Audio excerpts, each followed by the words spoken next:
Moon city escapes builders प्रस्तुत करते हैं आलीशान, आकर्षक residential, commercial, JDA approve project space moon city. Gated complex, high tech security और 100% पावर बैकअप के साथ प्रीमियम अपार्टमेंट और इंडिपेंडेंट विलास, साथ ही rich landscaping. Space moon city लाए हैं आकर्षक और आरामदायक lifestyle, swimming pool, indoor game सहित आधुनिक क्लब हाउस आपके आधुनिक लाइफस्टाइल के लिए। शॉपिंग एंड एंटरटेनमेंट के लिए नेशनल और इंटरनेशनल ब्रांड्स के साथ शॉपिंग मॉल और मल्टीप्लेक्स। स्पेस मून सिटी 25 एकड़ में विस्तृत है। Perfect luxurious and beautiful life के लिए प्रस्तुत है स्पेस मून सिटी। सबसे पहले महेश कश्यप जी, आपको झांसी का समाजवादी पार्टी की ओर से जिला अध्यक्ष बनने पर हार्दिक बधाई। धन्यवाद, बहुत बहुत धन्यवाद। मैं आपसे जानना चाहूँगा कि अब जबकि चूँकि झांसी जिला काफ़ी बड़ा है, इसमें 4 विधानसभाएं आ रही हैं और अब आपका कार्यक्षेत्र बहुत बड़ा हो गया, तो ऐसे में पार्टी की आपसे क्या अपेक्षा है? देखिए, पार्टी जो माननीय राष्ट्रीय अध्यक्ष जी ने हमारे ऊपर एक साधारण कार्यकर्ता के रूप में विश्वास जमाया, तो हमारी पूरी कोशिश रहेगी कि समाजवादी पार्टी के संगठन को आखिरी बूथ के आखिरी व्यक्ति तक हम कैसे मजबूत करें। उसमें निश्चित तौर पे हमारे साथ हमारी समाजवादी पार्टी के और भी फ्रंटल संगठन के अध्यक्ष हैं, वो हैं विधानसभाओं के अध्यक्ष हैं, बूथ अध्यक्ष हैं। हम उन लोगों से बात करेंगे और उनको संगठन से जोड़ेंगे और निश्चित रूप से आप ये मान के चलिए कि आने वाले चुनाव में 2022 में समाजवादी पार्टी की सरकार भी बनाएंगे। ये वर्तमान में भाजपा सरकार है, काफ़ी मजबूती से काम कर रही है, तो ऐसे में आपको नहीं लगता कि आपका कार्य जो है वो और भी ज़्यादा कठिन हो गया, आपको बहुत मेहनत करनी पड़ेगी? भारतीय जनता पार्टी की सरकार मजबूती से काम तो नहीं कर रही है, केवल मजबूती से पैसा उगाने का काम कर रही है। भारतीय जनता पार्टी की सरकार में आप देखेंगे गरीब कैसे परेशान हो गया, माताएं बहनें रोड पर आ गई, लोग बाग दिल्ली से चल दिए, महाराष्ट्र से चल दिए और अन्य प्रदेशों से चल दिए। तो ये जो भारतीय जनता पार्टी अब जिन लोगों के पास राशन नहीं पहुंचा पाए, तो उनके पास टीवी से उनका भाषण पहुंचा दिया। तो भारतीय जनता पार्टी का ये कहें कि उन्होंने कोई अच्छा काम किया, हाँ हम ये मान सकते हैं उन्होंने अपने भाषण से गरीब का पेट भरने का काम किया, वरना काम तो कुछ नहीं किया। केवल और केवल लोग परेशान हुए, मजदूर, किसान, गरीब, नौजवान सब परेशान हुआ है। भारतीय जनता पार्टी ने जिस तरीके से समय रहते जो किया जा सकता था, बिल्कुल कुछ नहीं किया। और ये बीमारी, हम तो कह सकते हैं इस बात को कि अगर ये बीमारी फैलने का अगर सबसे बड़ा कोई जिम्मेदार है तो वो भारतीय जनता पार्टी ही जिम्मेदार है। ये अभी कोरोना रहा, लॉकडाउन हुआ, बहुत सारी इंडस्ट्रीज़ बंद हुई, लाखों की संख्या में लोग बेरोजगार हुए, लोगों ने अपने घरों की तरफ पलायन किया और बहुत सारे लोग अपने बुंदेलखंड में भी आए हैं।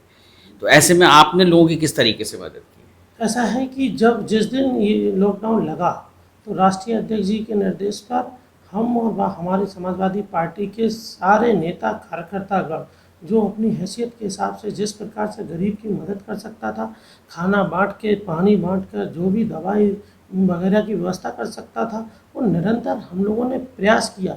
गरीब के पास अगर कहीं किसी के पास लॉकडाउन, चूँकि इन्होंने ऐसी बीमारी नहीं थी कि एकदम से कोई एक दिन में बीमारी आ गई हो, ये बीमारी तो कई महीने पहले आ गई थी भारत में।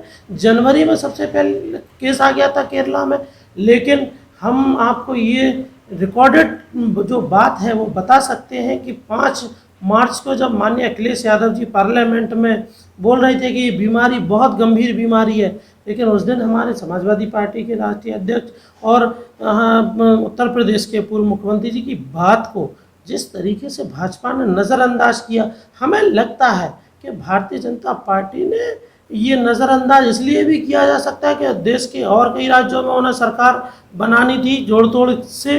कैसे आप देख लें कि जिस टाइम कोरोना की महामारी से देश गुजर रहा, 5 मार्च को माननीय अखिलेश जी कोई बात को कहते हैं और आप जाके 25-26 तारीख को लॉकडाउन करते हैं। ये कौन सा?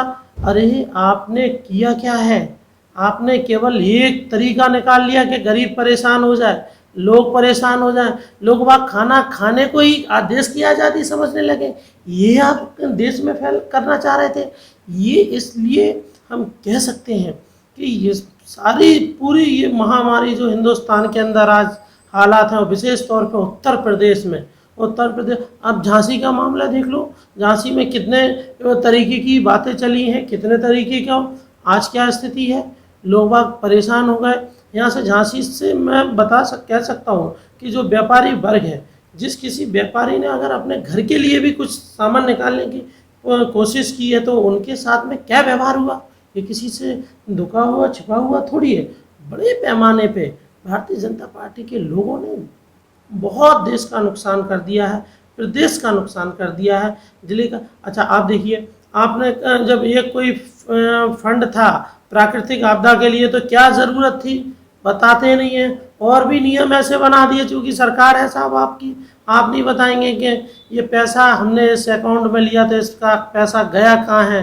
तो हमें लगता है कि जो टीवियाँ चलाई हैं भाषण पहुंचाने के लिए, कहीं ऐसा तो नहीं इन गरीबों के हक का पैसा कहीं उन टीवियों में खर्च कर दिया गया हो, भाषणों में खर्च कर दिया गया हो। ये बड़ा सोचने वाली बात है, और ये प्रसन्न भी है कि किस तरीके से भारतीय जनता पार्टी ने बड़े पैमाने पे छात्रों के साथ, आप देख लीजिए यूनिवर्सिटी का ही मामला है, किस तरीके से उनकी फीस बढ़ा दी गई है।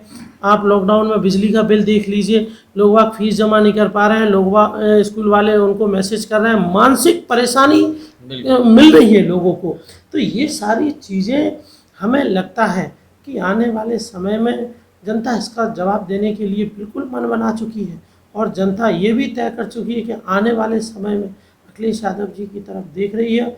और हम आज एक पूरे विश्वास के साथ कह सकते हैं कि आने वाले समय में 2022 में समाजवादी पार्टी की सरकार बन रही है। और निश्चित रूप से जहां गरीबों को जितना नुकसान भारतीय जनता पार्टी ने कर दिया, आप देखो, माननीय अखिलेश यादव जी ने कहा कि हम जो समाजवादी पेंशन दे रहे थे, आपके पास डेटा है, आप दे सकते थे, आपके पास सब कुछ था, लेकिन नहीं, क्या किया आपने, जिन लोगों के खाते में पैसे आ गए उन्हीं की दलालों ने उनके पैसे निकाल लिए।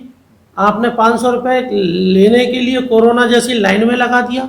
ये क्या व्यवस्था है? आप अच्छा कर सकते हैं, देश में प्रदेश में सरकार है आपकी, सब कुछ आपके पास है, लेकिन कहीं कुछ नहीं किया। केवल और किया तो मिडिल क्लास भी बहुत बड़े पैमाने पे दुखी परेशान है, और गरीब तो हालांकि परेशान हुए ही है, सभी वर्ग परेशान हुए हैं। अरे महेश जी, आपको बहुत सारे लोग पसंद करते हैं, अब आपको जिला अध्यक्ष बनाया गया है, तो मैं चाहूँगा कि आप जनता से अपील करें, क्योंकि जब से लॉकडाउन ख़त्म हुआ है, लोग सड़कों पर निकले हैं, तो बड़ा आपी धापी का माहौल हो गया है, आपाधापी चल रही है, लोग न मास्क लगा रहे हैं, न सोशल डिस्टेंसिंग मेंटेन कर रहे हैं। तो मैं चाहूँगा कि लोगों से आप अपील करें कि लोग इन चीज़ों की सावधानियाँ बरतें। जहाँ तक हंसी का सवाल है, तो हम ये लोगों से निवेदन भी करना चाहते हैं, ऐसा नहीं है लॉकडाउन ख़त्म हो गया तो ये बीमारी ख़त्म हो गई। बीमारी का तो विकराल रूप बीजेपी ने दे दिया है। अगर ये बीमारी कोई रोक सकता है तो आप और हम रोक सकते हैं। लोग बाग अपने घरों में रहें, ज़रूरत के काम के समय ही निकलें, क्योंकि अगर आप ज़रूरत के समय निकलेंगे तो निश्चित रूप से बाज़ार में भी रश कम होगा, भीड़ भाड़ कम होगी। और घर से अगर निकल भी रहे हैं तो मास्क लगाएं, सैनिटाइज़र अपने साथ में रखें, कहीं किसी को छू रहे हैं तो सैनिटाइज कर लें, और सोशल डिस्टेंसिंग का भी पालन करें। हम आपके चैनल के माध्यम से, विशेष तौर पे वीके न्यूज़ के माध्यम से ये कहना भी चाहते हैं कि लोग घरों में अभी भी रहें, ज़रूरत हो निकले, काम करें, और जब घर जाएं तो पहले अपने हाथ पैर धो के, साबुन से हाथ धो के, क्योंकि घर में आपका परिवार है वो भी सुरक्षित रहे, इसके लिए हम लोगों से निवेदन और प्रार्थना भी करते हैं। महेश जी, आपका बहुत बहुत धन्यवाद, और आगे भी हम कई विषयों पर आपसे चर्चा करते रहेंगे। धन्यवाद। थैंक यू, बहुत बहुत धन्यवाद आपका भी। With moral values, the only institution with all latest facilities, computer lab, science lab, experienced teachers, air-conditioned hostel with all facilities, the best educational institute in the area, the Pramodaya International College, Jhansi Road, Mauranipur.